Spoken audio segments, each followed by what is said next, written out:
ನಮಸ್ತೆ ಸ್ನೇಹಿತರೆ, ಇಲ್ಲಿ ನಾವು MNC ಕಂಪ್ನಿ ಕಡೆಯಿಂದ ಸಿದ್ದರಾಜು ಅಂತ ಬಂದಿದ್ದೀವಿ. ಮಂಡ್ಯ ತಾಲೂಕು ಅನಿಯಂಬಾಡಿ ಗ್ರಾಮ. ಅಲ್ಲಿ ವಸಂತ್ ಕುಮಾರ್ ಅನ್ನೋರು ರೀಸೆಂಟಾಗಿ ಒಂದು ಟಿಶ್ಯೂ ಕಲ್ಚರ್ದು ಏಲಕ್ಕಿ ಬಾಳೆ ಬೆಳೆದಿದ್ದಾರೆ. ಅವರು ಬೆಳೀಲಿಕ್ಕೆ ಸ್ಟಾರ್ಟ್ ಮಾಡಿದ್ದಾರೆ. ಅವರು ಏನೇನು ಕ್ರಮ ವಹಿಸಿದ್ರು ಮತ್ತು ಅವರು ನಮ್ಮ MNC ಪ್ರಾಡಕ್ಟನ್ನ ಉಪಯೋಗಿಸಿದ ಮೇಲೆ ಭೂಮಿನಲ್ಲಿ ತೋಟದಲ್ಲಿ ಎರೆಹುಳುಗಳ ಸಂಖ್ಯೆ ಜಾಸ್ತಿ ಆಗಿದೆ ಅಂತ ತಿಳಿತಾ ಇದ್ದಾರೆ. ಅದನ್ನು ಪ್ರಾಕ್ಟಿಕಲಾಗಿ ನಾವು ನೋಡಲಿಕ್ಕೆ ಇವಾಗ ಇದು ಮಾಡೋಣ. ಬನ್ನಿ, ಅವ್ರನ್ನೇ ನೇರವಾಗಿ ಮುಟ್ಟಿಸೋಣ.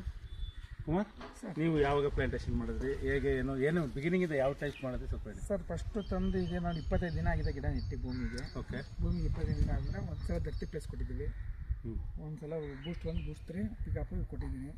ಈಗ ಗಿಡಕ್ಕೆ ಹಿಂಗಿದೆ. ದರ್ತಿ ಪ್ಲಸ್ಗೂ ಬೂಸ್ಟ್ 3 ಮತ್ತು ಪಿಕಪ್ಗೆ ಎಷ್ಟು ದಿವಸ ಗ್ಯಾಪ್ ಕೊಟ್ಟು? ಒಂದು 15 ದಿನ ಸರ್. 15 ದಿನ ಗ್ಯಾಪ್ ಇದೆ. ಈಗ ಎರೆಹುಳು ನೋಡ್ಬೋದಾ? ನೋಡ್ಬೋದು.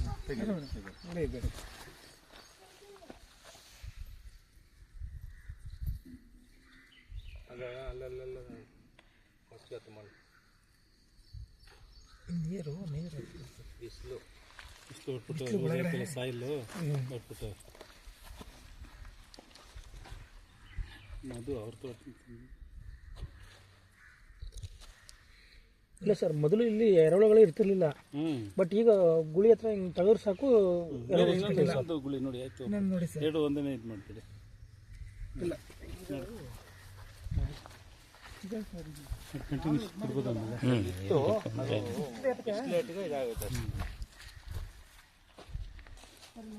ಬನ್ನಿ ಬನ್ನಿ, ಎಲ್ಲಿ ಸಿಗುತ್ತೆ ಸರ್? ನೋಡಿ ಸರ್, ಇಲ್ಲಿ ನೋಡಿ ಸರ್. ಎತ್ಕೊಳ್ಳಿ, ಕೈಗೆ ಎತ್ಕೊಂಡು ಇದ್ರೆ ಇದು ಮಾಡಿ. ಎಲ್ಲದರಲ್ಲಿದೆ, ಪ್ರತಿಯೊಂದು ಗಿಡದಲ್ಲಿ ಎಲ್ಲ ಮರಿಗಳು ಸರ್. ಇನಿಷಿಯಲ್ ಸ್ಟೇಜ್ ಇವಾಗ ಪ್ರಾರಂಭ ಆಗಿದೆ. ನೋಡಿ ಸ್ನೇಹಿತರೆ, ಈಗ ಎರೆಹುಳನ್ನ ಹುಡಿಕೊಂಡು ಹೋಗ್ಬೇಕು ಅಂತ ಅಂದ್ರೆ ನಾವು ಯಾವ್ದಾದ್ರು ಪ್ರಯೋಗಶಾಲೆ ಹೋಗ್ಬೇಕು. ಅಂಥದ್ರಲ್ಲಿ ನಮ್ಮ MNC ಕಂಪ್ನಿಯ ಒಂದು ಪ್ರವಾಡ ಅಂತ ಹೇಳಿಕ್ಕಾಗುತ್ತೆ. ಒಂದು 15 ದಿವಸದಲ್ಲಿ ನಾವು ದರ್ತಿ ಪ್ಲಸ್ ಮತ್ತು ಬೂಸ್ಟ್ 1 ಬೂಸ್ಟ್ 3 ಕೊಡ್ತಾ ಇದ್ದಾಗೇನೆ ದಟ್ಟು ಈ ಪ್ಲಾಟ್ ಏನಾಯ್ತು, ಇದು ಸೈಟ್ ಜಾಗವನ್ನು ಎಲ್ಲ ಪ್ಲಾಟ್ ಮಾಡಿ, ಇದು ಹೊಸದಾಗಿ ಏನು ವ್ಯವಸಾಯ ಮಾಡ್ತಾ ಇದ್ದಂಥ ಜಾಗ ಅಲ್ಲ. ಇದು ಸೈಟನ್ನ ಜಸ್ಟ್ ಗೋಡೆಗಳು ಅವು ಇವು ಹಳೆ ಮನೆಯೆಲ್ಲ ಕೆಡಗಿ ಅದರ ನಂತರ ಈಗ ಹೊಸದಾಗಿ ಫಸ್ಟ್ ಟೈಮು ಸೈಟ್ ಸುತ್ತ ಫೆನ್ಸಿಂಗ್ ಹಾಕಿ ಅವ್ರು ಬಾಳೆ ನೆಟ್ಟಿರ್ತಕ್ಕಂಥದ್ದು. ಇಲ್ಲಿ ಇದು ಎರೆಹುಳು ಬಂದಿದೆ ಅಂತಂದರೆ ಖಂಡಿತ MNC ಕಂಪ್ನಿಯಿಂದ ಮಾಡಿದ್ರೆ ಎಲ್ಲ ಪ್ರಾಡಕ್ಟ್ನ ಉತ್ತಮವಾಗಿ ನಾವು